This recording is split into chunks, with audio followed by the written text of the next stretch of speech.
번째 발표는요, 고려대학교의 식품자원 경제학과의 장희선 교수님께서 발표하시는데, 특히 이제 원전을 얼마나 잘 활용할 것이냐, 원전 수소 역할에 대해서 장희선 교수님께서는요, 고려대학교 식품자원 경제학과에서 이제 학사를 하시고, 그다음 박사 석사를 하시고, 그다음에 미국의 위스콘신 메디슨 대학교에서 응용경제학으로 박사를 하셨습니다. 그리고 거기서 잠깐 연구원으로 계시다가 에너지경제연구원의 연구위원으로 2020년까지 근무하시다가 전북대학교에서 작년까지 경제학과 교수님으로 계셨습니다. 그러다가 올해 고려대학교 식품자원 경제학과 모교에서 또 올해 강의를 시작하고 있습니다. 우리 장희선 교수님 나오실 때 박수로 맞아주시고.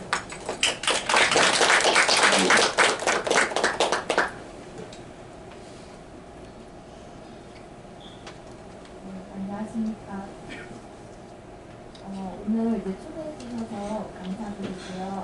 제가 이제 올해 이직을 했는데 이직을 하고 미국 나가서 지금 6개월째 미국 나가서 오늘 또 마스크를 쓰고 말씀을 드리도록 하겠습니다. 오늘 제가 이제 발표드릴 내용은 산업 부문의 비효율가적 탄소 중립 이행을 위한 원론 해소의 역할이고요. 오늘 이제 저는 수학도 없고 영어도 없습니다.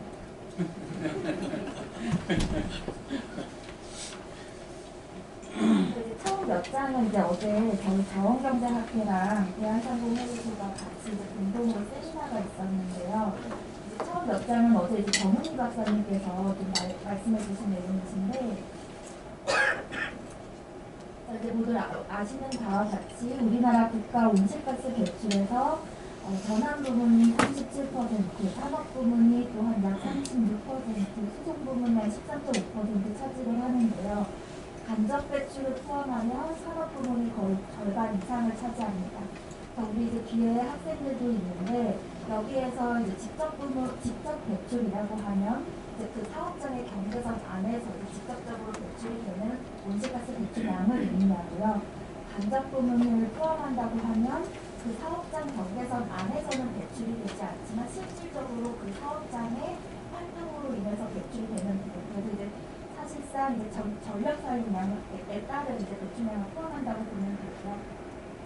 그래서 이제 산업 부문이 54%를 차지하기 때문에 산업 부문의 역할이 중요한데 탄소 중립에서 그 표를 보면 철강, 석유화학, 시멘트, 정유 이런 산업들의 배출량이 산업 부문의 80%를 차지합니다. 그리고 이러한 철강, 석유화학, 시멘트 이런 부문들을 저희가 이제 난방축 산업이라고 하는데요. 진짜 이게 어쩔 수 없는 게 말이 길어지네요. 시작을 하니까 길어지는데 최대한 빨리 끝내드릴게요. 사실은 하는데 이제 요즘에 이제 우리나라가 워낙 기후변화 얘기를 많이 하니까 이 산업들을 우리가 이제 난방축 산업이라고 부르는데 사실 이러한 이제 산업들의 성장 위에서 저희 한국 경제가 지금 살고 있다고 할 수가 있습니다. 우리나라는 이제 다른 나라와 비교해서 규모별 온실가스 배출 기조가 상이합니다. 잘 아시는 바와 같이 우리나라는 제조업의 비중이 높고 다른 나라에 비해서 그러다 보니 이제 국가 전체 배출량에서 농업이나 식품과 같은 기준은 이제 다른 나라에 비교해서 낮은 편이고요. 우측에 이제 주요 산업 구도를 보면 우리나라가 이제 제조업 강국이라고 하는 나라들이 대표적으로 독일이나 일본인데 독일이나 일본에 비해서도 우리나라는 더 제조업이 차지하는 비중이 높습니다. 그리고 이러한 제조업은 우리나라의 이제 핵심 기반 산업이기 때문에 산업 부문의 탈탄소화는 이제 당연히 산업 발전과 경쟁력을 고려한 계획 수립이 필수라고 할 수가 있습니다. 그래서 이제 다음 슬라이드부터 보는 게 더 좋을 것 같은데요. 우리나라 이제 국가 전반의 온실가스 배출 지표는 이제 개선세입니다. 다른 일반적으로 우리가 뭐 환경 피해지 커브라고 해서 초반에는 이제 경제 성장과 함께 배출량이 증가하다가 일정 규모의 경제 성장이 이루어지고 나면 이제 배출량이 감소하는 추세를 이제 우리가 환경 피해지 커브라고 하는데요. 우리나라도 이제 2018년 이후에 그러한 이제 배출량과 경제 성장이 디커플링 되는 추세가 나타나고 있습니다. 그 왼쪽 그래프를 보시면 GDP가 이제 성장하는데 GDP 당 배출량은 감소하는 추세가 나타나고 있고요.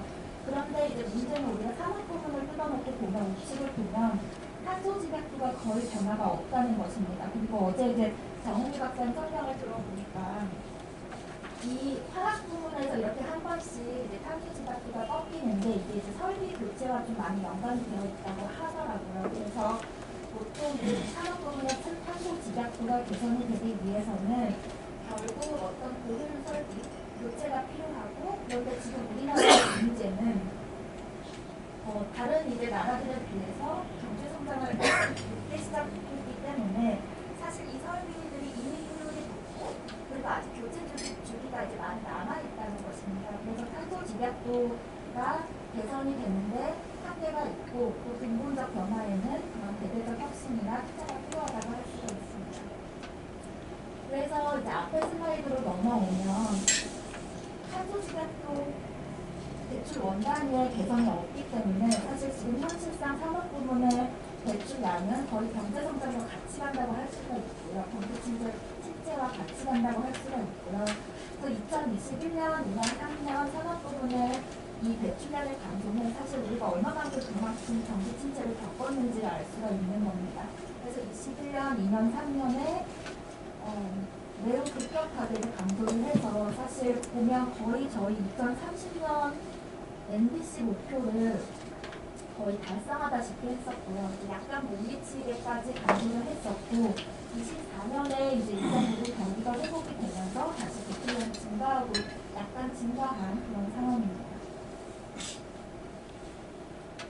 그래서 이제 2035 NDC가 이제 어제부터 논의가 나오고 있는데 여기에서 이제 이행 전략을 보면 연 원료 전환 그리고 혁신 기술 도입이 두 가지가 거의 산업 부문의 핵심이라고 할 수 있고, 저 혁신 기술의 도입 또한 이제 어떤 연 원료 전환의 연료 원료 전환에 이제 기반을 하고 있다고 볼 수가 있고요. 이 연 원료 전환 중에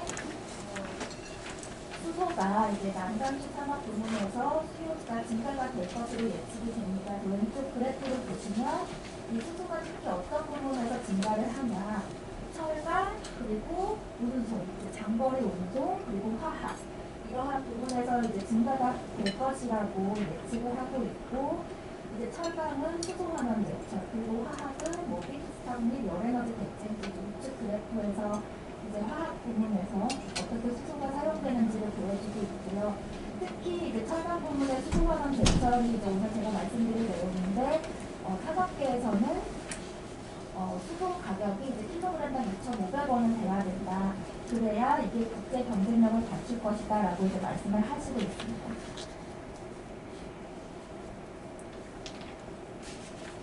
그래서 이제 제가 여기서부터는 이상수 교수님하고 조은주 교수님하고 했던 내용인데요. 이제 수소 고속도로를 만들자. 산소 전력 활용 우리가 이제 수소 배관망은 거의 전 세계적으로 가장 잘 깔려 있다고 하더라고요. 그래서 가스 배관망이 그래서 그런 가스 배관망을 이용을 해서 무탄소 전력 활용 수소를 생산하고 이것을 공간에서 운송해서 이제 산업 부문의 탄탄소화를 추진해보자라는 이제 얘기가 있었고요. 크게 세 가지 번역으로 나눌 수가 있는데 먼저 동해안에 원전이 많죠. 그리고 지금 이제 전기가 송배전을 못하고 있고, 그래서 이제 동해에는 이제 원전을 활용한 수소 고속도로, 그리고 남해는 신대세, 뭐 소해는 그렇게까지 이제 현실 가능성이 높다고 보지는 않지만, 뭐 한중 공동 해상 수력 운영 및 해상 수단을 통한 대규모 청정 수로 등산, 수요치 연계 하는 이런 수소 고속도로에 대한 이야기가 나왔습니다. 그래서 이제 관련해서 제가 이제 원전 수소를 활용한 LCOH 수전의 수소를 가정을 하고 LCOH를 이제 추정을 해봤었는데요. 5가지 시나리오를 고려를 했습니다. 먼저 첫 번째는 현재 2024년 기준에 산업용 전기요금을 적용한 옐로우 수소, 그리고 시나리오 2는 동해안의 원전을 100% 활용한 이제 원전 수소, 그리고 여기에서 이제 수소 환원 제철에서 이제 수소 수요는 그 포스코가 가지고 있는 장기 수소 수요 전망을 활용을 했는데요. 그렇게 되면은 어느 시점부터는 동해안에 있는 원전 전력으로도 다 충당이 불가능합니다. 그래서 가상적으로 충당이 된다라고 하는데 100% 동해안 원전 전력이 가능하다라고 본 게 시나리오 2고요. 시나리오 3는 이게 LCOH니까 이제 수십 년 만에 그 20년 안에 이제 수소 수요를 산정을 하게 되는데 시나리오 3은 동해안의 원전 설비 용량만큼까지는 동해안의 원전 수소를 쓰고 그 다음에 나머지 모자라는 부분을 어느 시점 이내부터는 모자라는 만큼 해외 수입을 하는 시나리오를 썼습니다. 그리고 시나리오 4는 원전 PPA 30% 그리고 산업용 전기요금 70% 하이브리드 수소를 가정을 했고요. 여기에서 이제 원전 수소를 제외하면 대출권 비용이 발생을 한다고 가정을 했고 여기에서 30대 70은 뒤에 보시는 이제 해외 사례에서 인비노이에서 원전 PPA를 허용하면서 30%까지만 이제 해볼 시였거든요. 부정상으로 그 해외 사례를 바탕으로 했고요. 시나리오 5는 동해안에 LNP가 이제 작동을 하는 경우를 가정을 했습니다. 그래서 결국 핵심적인 거는 여기에서 전력분의 이용입니다. 이제 뒤에서 보시는 바와 같이 이 LCOH의 경우에는 거의 전력 비용의 70~80%를 차지하더라고요. 그리고 이 LCOH를 계산을 하는 게 수소의 평균 비용을 의미하는데 사실 계산하는 식 자체는 매우 간단하기 때문에 결국 전제치가 무엇이냐에 따라서 사실상의 모든 결과가 구축이 된다고 볼 수 있고 그리고 이 전제치가 중요한데 시나리오 1에서 전기의 가격은 1kW당 160원 시나리오 2에서 원전 정산 단가 66원 시나리오 3은 66원에 해외 도입 단가는 에너지경제연구원의 전망치를 썼는데 저게 많이 낮게 전망이 되었다고 하더라고요. 그리고 시나리오 4는 산업용 전기와 원전 정산 단가의 그 기준만큼의 가격입니다. 그리고 시나리오 5는 마찬가지로 영동지역에 LNP가 도입될 경우에 전망치를 사용을 했는데 에너지경제연구원의 전망치를 사용을 했는데요. 이게 원전 정상 단가보다 낮게 전망이 되었습니다. 왜냐하면 동해안에 이제 장기가 많고 단기가 많고 발전기가 많고 그리고 신재에너지가 들어오면서 더 낮아지는 것으로 분석이 되었고요. 그리고 뭐 탄소 가격, 환율, 할인율 이런 전망치를 사용했습니다. 그래서 이제 계산한 결과를 보시면 시나리오 1이 이제 산업용 전기요금인데요.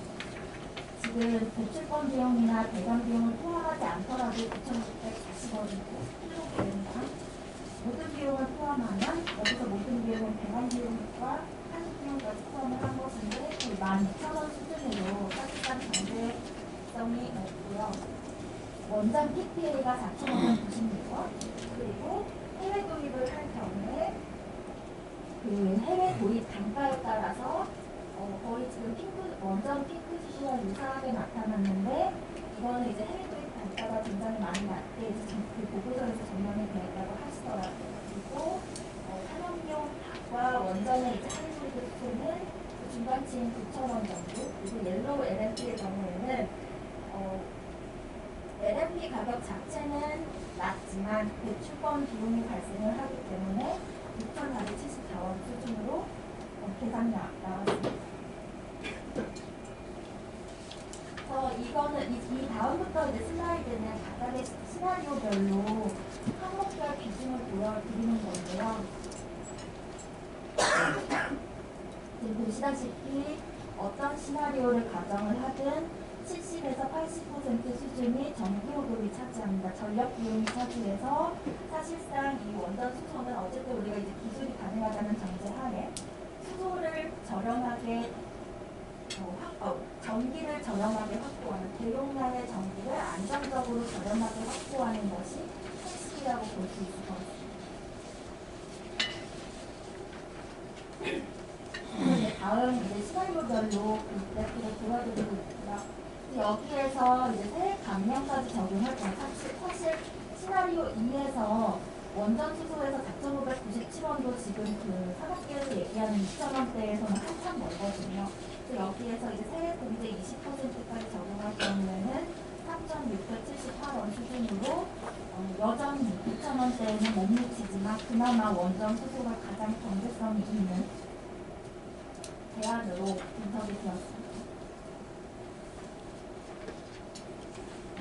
그리고 이제 저는 어쨌든 이 수소환원 제철을 하려면 결국에는 어떻게든 이 원전 수소를 활용하는 방안이 필요하다고 생각을 하는데 사실 그랬을 때 가장 큰 우려는 어떤 특정 기업들이 저렴한 원전 전기를 사용하게 되는 것에 대한 어떤 형평성 문제 그리고 기저전원이 빠져나가면서 발생하는 다른 소비자에 대한 영향이 이제 가장 큰 이슈고요. 그래서 거기에 대한 이제 제도적 보완책이 당연히 마련될 필요가 있고 그리고 이 원전 수소가 제가 그냥 하는 얘기는 아닌 것이 사실 지금 그 동해안 원전이 밀집된 그 지역 바로 인근에 울진 원자력 수소 국가 상단 조정 사업이 지금 실제 시행이 되고 있습니다. 근데 이제 얼마 전에도 저희가 이제 아시다시피 청정수소의 입찰 시장이 갑자기 당일날에 취소가 되면서 이게 수소가 어떻게 되는 거지? 라는 이제 논란들이 있었는데 또 어제 기후부 차관께서 어디 가서 발표하시면서 원전 수소랑 청정수소 육성하겠다고 하셨더라고요. 그래서 이게 뭔가 이번 정부에서도 수소를 계속 하는 것 같기는 하고요. 그래서 어쨌든 이 바로 그 원자력 발전 동해안의 원자력 발전 인근에 지금 울진 원자력 수소 국가상단 조성 사업을 작년에 이제 2024년 6월 국무회의에서 예비사당선 조사 면제가 확정이 됐고 현재 추진 중이고 근데 이 기사들을 찾아보면 지금 이 조성 사업에서 가장 큰 숙제는 이제 전기와 수요 확보라고 알려져 있습니다. 그래서 여기에서 말하는 전기는 우리가 이제 청정 수소를 생산할 수 있는 그 원전 전기를 의미를 하는 거고요. 관련해서 여기에서 이제 수소 생산과 저장과 운송에 관한 다양한 사업들이 추진이 되고 있는데 수소 생산에 있어서는 말씀드린 원전 기반 수소 산업 생태계 구축 그리고 청정 수소 생산 클러스터 구축 그리고 관련해서 여기서 청국 수소 공급 시스템 기술 개발 사업에서 가스 발전을 활용한 청국 수소 관련된 사업도 추진이 되고 있고요. 그리고 운송에 관한 청정 에너지 고속도로 프로젝트 이것도 이제 시행이 되고 있어서 그 포스코 수소 환원 제철까지는 지금 여기 1단계, 2단계, 3단계, 4단계, 5단계가 있는데 2단계까지가 2단계가 지금 이제 현재 추진되고 있는 것으로 알려져 있습니다. 그래서 이 뒤에 해외 사례는 저희가 이제 그 원전 수소와 관련된 해외 사례는 아니고요. 아까 말씀을 드렸던 것처럼 이 원전 수소를 어떤 뭐 PPA가 됐든 어떤 그런 원전 수소를 생산하는데 원전 전기를 쓰게 되면 전력 시장에 미칠 영향 그 부분에 관련해서 어떤 제도적인 마련이 필요하다는 생각이 있었고 근데 해외에서 마침 또 이 원전 수요가 증가하고 있지 않습니까? 에리아이기 때문에 그래서 이제 관련해서 발생하고 있는 여러 제도적 이슈들을 좀 찾아봤습니다. 해외에서는 지금 데이터 센터들, 빅테크들을 중심으로 원전 수요가 매우 증가를 하고 있고요. 그 이유는 데이터 센터의 전력 수요가 매우 급격하게 증가를 하고 있다. 그래서 왼쪽부터 이제 두 개의 그래프는 얼마나 이제 시나리오별로 데이터 센터의 전력 수요가 증가할지에 대한 전망치를 보여주고 있고 맨 우측은 그래서 이런 빅테크들은 사실 2050보다도 빠르게 2040년까지 뭐 넷제로를 하겠다 이런 목표들을 가지고 있었는데 역으로 최근 몇 년 사이에 오히려 온실가스 배출량이 증가하고 있는 추세를 보여주고 있습니다. 그리고 그 이유는 전력 수요가 증가하고 있기 때문이고요. 그래서 이 해외에서는 조금 우리랑 이 원전 수요가 증가하는 내용이 다른데요. 우리나라는 이게 지금 싸서 원전으로 수소를 만들겠다고 하고 있지 않습니까? 근데 반면에 해외에서는 원전이 비쌉니다. 그러니까 비쌈에도 불구하고 이 빅테크들은 이것을 확보하려는 수요가 있는 거고요. 그래서 빅테크 기업들의 원전 PPA를 PPA가 증가하고 있다. 아마존, 마이크로소프트 등 빅테이크들은 장기적으로 안정적인 현실성한 전력 분실이 필요하고 그래서 지금 원전을 통해서 PPA를 체결하기 시작하고 있고요. 그러면서 이제 나오고 있는 내용가 콜로케이션입니다. AI 데이터 센터와 원자력 발전소를 공동부지 내에 짓는 그래서 원전 전기를 확보하는 그 콜로케이션이 증가를 하고 있고요. 최근에 이제 마이크로소프트가 콘스텔레이션 에너지와 원전 20년 PPA를 체결한 게 얼마나 큰 빅테크들의 원전 시도가 큰지를 볼 수가 있는데 구체적인 계약 가격이 공개되지는 않았는데 그 아래 그래프를 보시면 아래 이 플랫이 그 지역의 상업용 전기요금 수준입니다. 근데 그거보다도 높은 가격에 지금 PPA가 체결된 것으로 알려져 있고요. 그래서 지금 해외에서는 이 원전 전기를 오히려 위험 프리미엄을 주고 계약을 하는 그만큼 대용량의 안정적인 전력 수요가 크다고 할 수가 있고요. 여기 발표 자료에서는 이제 뺐는데 지금 SMR에도 되게 적극적으로 투자하고 있습니다. 그러면서 이제 나온 게 어떤 그 전력망의 안정성과 이 공동 배치에 따른 콜로케이션에 따른 전력망에 대한 안정성과 비용 부담 장점입니다. 올 초에 이제 그 버스에서 미국의 버스에서 어떤 제도적 대응을 하기를 시작을 했습니다. 이제 PJM하고 그 미국의 전력 구매 시장 안에 있는 PJM 구매 시장과 생전 사업자에 대해서 이 개선안을 제출을 해라라고 했고 왜 PJM이냐라고 하면 이제 2024년에 미국에서 체결된 원전 PPA가 모두 PJM 관할입니다. 그래서 이제 이 PJM한테 마련을 해라, 대안을 마련을 하라고 했고 그 대안을 마련해야 하는 어떤 그 중요한 이슈가 통전망 접근권을 보장하고 그럼에도 불구하고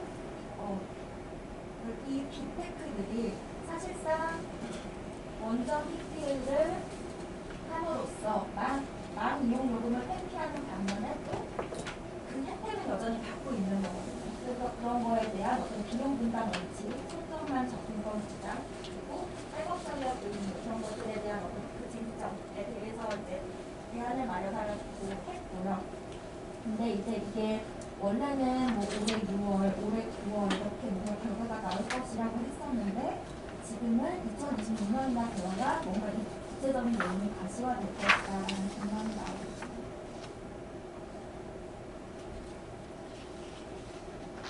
그리고 이제 몇 가지 지금 이제 미국에서도 결국 이 AI가 이제 제일 많이 성장하고 있는 게 미국이니까 미국에서도 지금 관련된 이 제도를 마련하는 중이고 여러 가지 쟁점들과 여러 가지 사례들이 있는데요. 첫 번째는 이제 아마존도 그 데이터 센터와 원전을 연결된 그 구축을 추진을 했습니다. 그래서 펜실베니아에 있는 수스카나 원전과 이제 직접 연결된 데이터 센터 구축을 추진을 했었는데요.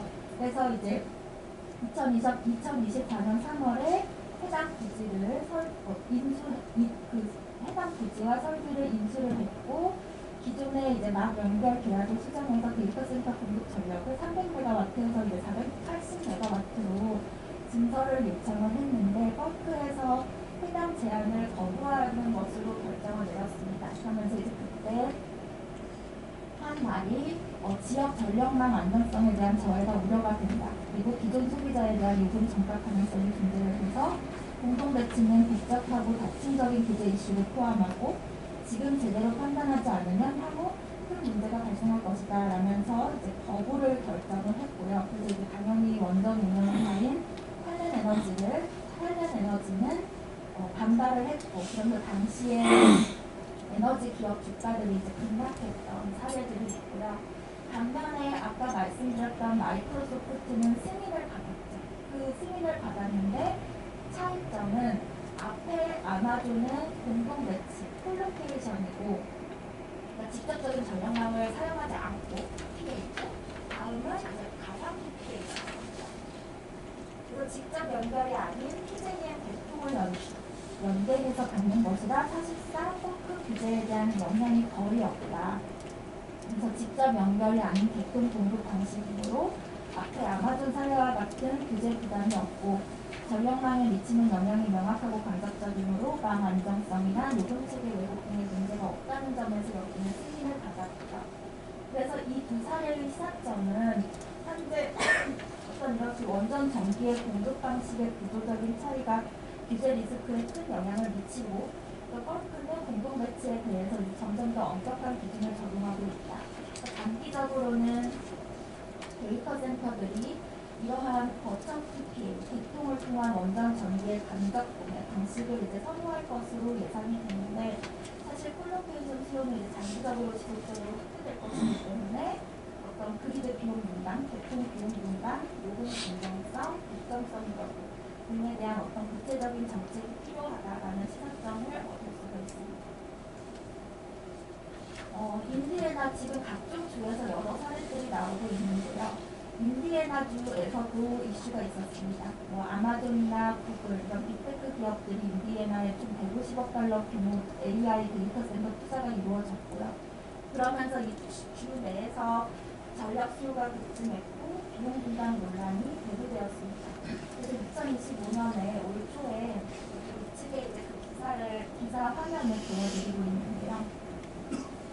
의회에서 이제 법을 통과시켜서 어떤 내용이 있었냐면 데이터 센터를 포함한 대형 전력 사용자에게 신규 전력 인프라 비용의 80%를 부담할 것을 요구했습니다.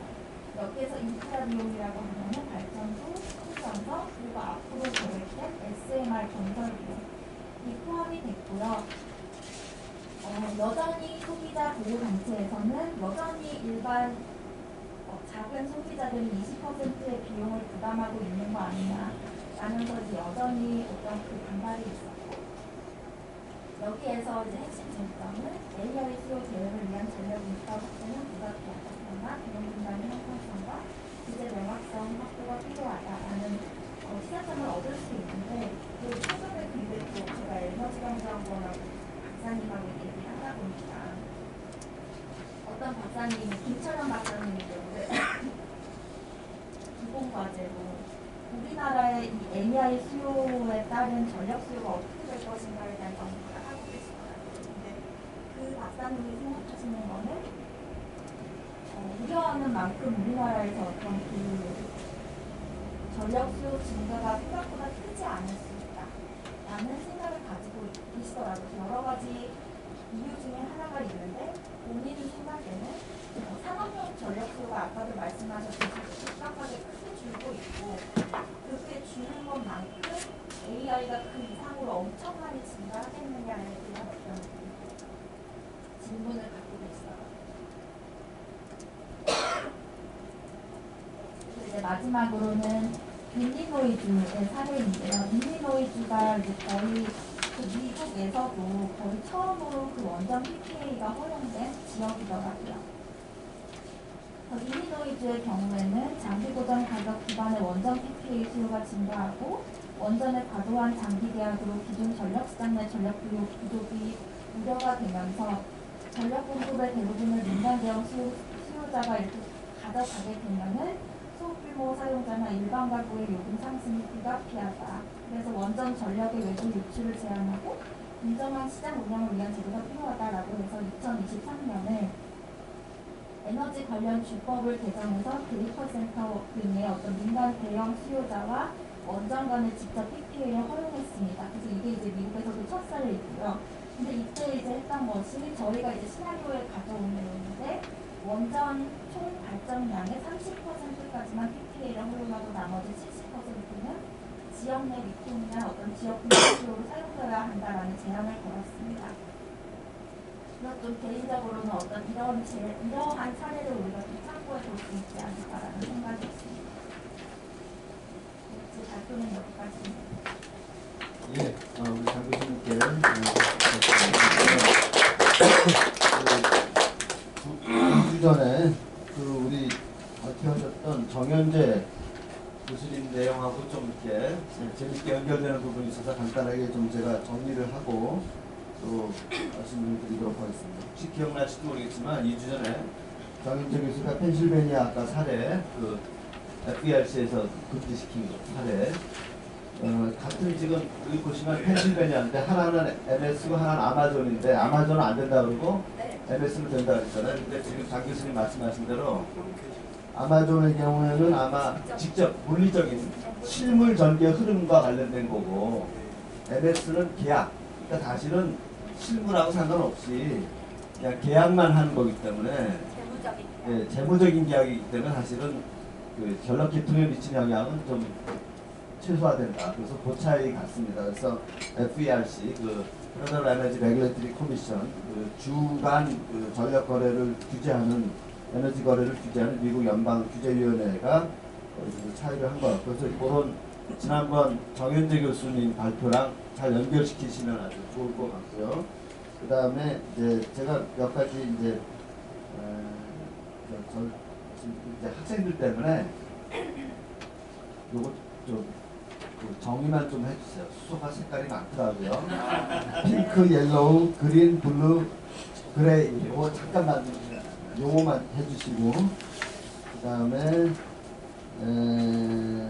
이제 원전 활용을 위해서 어차피 우리도 전력망 구축이 필요하잖아요. 지금 육진호소는 것도 잘 안 되고 있는데, 그럼 거기다가 수소 만들자 해가지고, 그리고 수소 딜리버리도 어차피 좀 문제가 있는 것 같아요. 왜냐하면 지금 아까 가스배관 사용하신다고 그랬는데 수소의 취성이라는 게 있지 않습니까? 그래서 수소가 들어가면은 배관만 갉아먹는다. 그 취성 문제가 있어서 그거를 다 뜯어 고쳐야 된다는 얘기도 있거든요. 그래서 그랬을 때 인프라 비용이 또 들어갈 수 있으니까 그 전력 딜리버리냐 수소 딜리버리냐 이 딜리버리 문제에 대한 아마 이제 그 말씀해 주시고, 그 다음에 이제 질문을 다 받고 한꺼번에 하시는 게, 제 질문은 그 정도고요.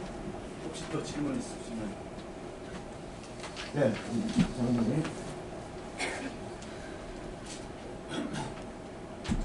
질문이라기보다 저희가 최근에 아마존하고 데이터 센터를 위치해서 여러 가지를 검토를 하고 있는데 전혀 다른 분야를 검토하다가 발견한 건데 저희가 냉열을 공급하려고 하고 냉열은 IT 부하에 따른 냉방 부하를 감당하기 위한 건데 그때 확인한 게 부하 패턴.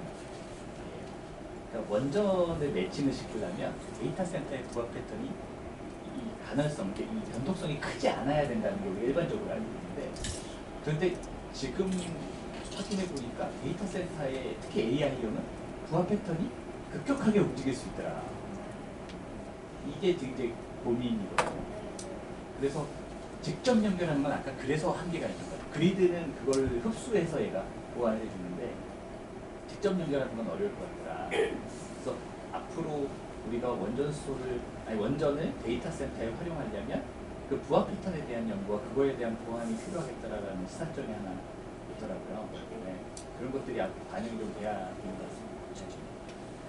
최근에 이제 울산 SK가 아마존이랑 같이 한 그 데이터 센터 유치에 대해서 재밌는 또 다른 분 일단 여기까지 해주시고 또 질문 있으면 하겠습니다. 그래서 먼저 첫 번째로 수소의 색깔 관련해가지고는요. 여기 보다시피 이제 옐로우 수소, 핑크 수소 써 있는 거거든요. 먼저 우리가 이제 청정 수소라고 하는 거는 그 기준이 있어요. 그러니까 그 수소 1kg당 온실가스 배출량이 얼마 미만이었죠? 그 청정 그 기준이 있어요. 그 미만을 이제 충족하는 건데, 그렇게 해서 일단 우리가 크게 이제 청정수소라는 그 개념이 있는 거고요. 그리고 그렇지 않은 온실가스가 많이 배출되는 이제 배출량이 많은 이제 수소를 우리가 그레이 수소라고 해서 원래부터 우리가 이제 공정에서 쓰고 있는 수소를 그레이 수소라고 하고, 그리고 우리가 그린 수소라고 하면은 이제 재생에너지로 수소를 만들어서 배출량이 없는 그렇게 이제 하고요. 여기에서 그래서 이제 옐로우 수소라고 하면 산업용 전기요금을 적용하면은 이제 옐로우 수소라고 한 것이 이 전기는 이제 모든 종류로 다 만들어지는 거니까 그렇죠. 뭐 석탄도 쓰고 원전도 쓰고 재생에너지도 쓰고 가스도 쓰고 이래서 그 전력망을 통해 받게 되면은 청정 수소가 아닌 거죠. 다 섞여 있으니까 그게 옐로우 수소여서 그거를 활용할 때는 우리가 여기에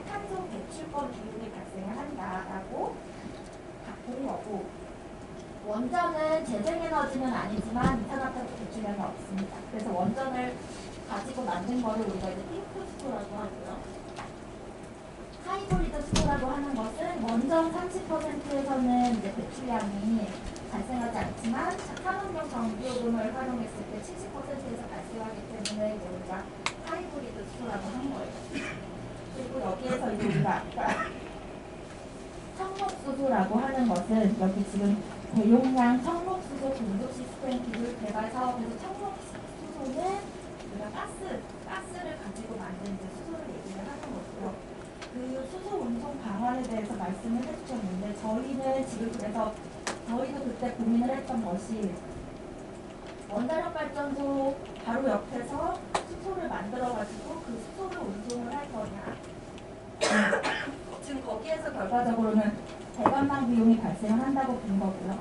아니면은 전기를 가져와서 그 제철 발전소 안에서 수소를 만들 거냐. 그 두 가지 방안을 고민을 했는데 수소를 원자력 발전소에서 만들어가지고 수소를 운반을 하면 훨씬 더 비용이 적게 들더라고요. 그러니까 전기를 개통망을 까는 게 훨씬 어렵다. 전력 개통망을 까는 게 수소 배관망을 까는 것보다 훨씬 어렵다고 해서 사실상 이제 비용이 적게 드는 거는 수소를 만들어가지고 갖고 오는 거다라고 해서 근데 그게 아직도 이제 물론 그 기술적인 이슈가 있습니다. 이슈가 있지만 그거를 가정을 했고요. 근데 그랬을 때 저희가 한 가지 편익을 고려했던 것이 전기를 가져와서 그 제철소에서 그 수소를 만드는 과정에서 어떤 부산물이 있다고 하더라고요. 그래서 그 부산물이 또 어떤 경제적 가치를 가질 수가 있어서 고려를 했는데 그럼에도 불구하고 전력 개통망을 까는 게 수소 배관망 까는 것보다 훨씬 비싸고 훨씬 어렵다라고 해서 이제 그런 얘기가 있었고 그 데이터 센터 부합 패턴은 그게 그래서 이제 그 데이터 센터의 이 부합 패턴을 저희가 이해할 필요가 있는데 사실 아직까지 이제 그거를 이해할 만한 어떤 실시간 소비 데이터가 잘 없어서 근데 그래서 지금 펄크에서도 문제가 되고 있는 것이 원자력 발전소랑 콜로케이션을 통해서 이만큼 이제 확보를 해놓고 여전히 개통망을 쓰는 겁니다. 여전히 개통망에 이제 전기를 쓰니까 이제 거기에서 망이용 부담에 대한 이슈가 나오고 있는 거고요.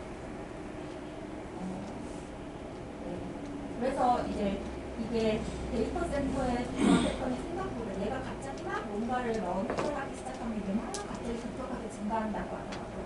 그래서 이게 지금 수요 측에서도 데이터 센터는 부합 패턴이 우리가 아직 이해하기가 힘든데 여기에다가 이제 신재생 전기로 아리백 데이터 센터를 만든다는 게 사실 현실적으로 굉장히 어렵지 않냐 이런 얘기가 있습니다. 이유수 박사님. 일단 지금 대통령이 여러 가지 상황을 비교를 하면 어떻게 보면 스스로 활용하는 방안이 조금에 맞을 수도 있겠지만 근데 이게 사용처가 문제인 것 같아요. 왜냐하면 이게 전기로 그러니까 전기를 활용하는 수요처가 많은지 아니면 수소를 활용하는 수요처가 많은지 어차피 전기를 쓰는 데가 많을 겁니다. 근데 지금 개통 상황을 보면은 일단 그 재생에너지 기술이 계속 높아지면서 어차피 원자력의 가동률은 갈수록 떨어지거든요. 지금 거의 하루 전날 이렇게 세워두고 출력을 낮추는 경우가 많은데 아까 탄력 운전 얘기가 많이 나오고 하거든요. 그래서 이제 잉여 전력이 많이 나오기 때문에 그거를 수소로 핑크 수소로 바꾸는 게 현실적으로 가능한데 그게 과연 수요처가 얼마나 있을까 조금 좀 의문이 있거든요. 그러니까 스스로 하는 건 좋은데 잉여 전력을 저는 현실적으로 가능성이 있는 거는 그게 가장 경제성이 있기 때문에 수소밖에 없어요. 그래서는 그걸 못합니다. 지금 그런데 어차피 데이터 센터가 쓰면 수소를 쓰는 게 아니라 전기를 써야 되니까 이거가 약간의 근데 어떻게 보면 또 개통 문제 때문에 이게 원자력의 또 가동률을 떨어지고 그래서 약간 좀 딜레마예요. 어떤 방식으로 해야 되겠습니까?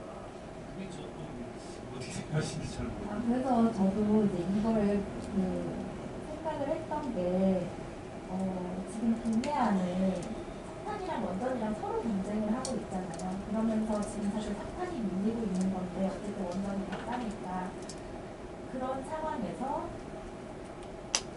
지금 그 작년에 이철규 의원의 법이 통과가 되면서 사실 그 홍성제약 그 지역에서 PPA가 제도적으로는 허용이 됐습니다. 그리고 이제 신진에너지가 그런 어디도 많이 아까 가게는 거의 아까 그 최고 교수님 자료에서도 가정을 못하게 된 거고 그런 상황에서 사실 저는 말씀드리기는 조심스럽지만 사실 그 동해안에 있는 그 원자력 넓기와 그 제철을 연결하는 것을 이제 염두에 두고 분석을 했던 거고요. 근데 어쨌든 저도 이제 말씀을 드리고 싶은 거는 전력 시장에 미친 영향에 대해서는 지금부터 논의가 필요하다. 그래서 그 포스코에서는 항상 하시는 말씀이 수소를 우리가 수소원 환경제를 도입을 한다 하더라도 수소를 어떻게 확보할 거냐 그거에 대한 불확실성으로 인해서 기술 도입이 더 늦어진다고 하더라고요.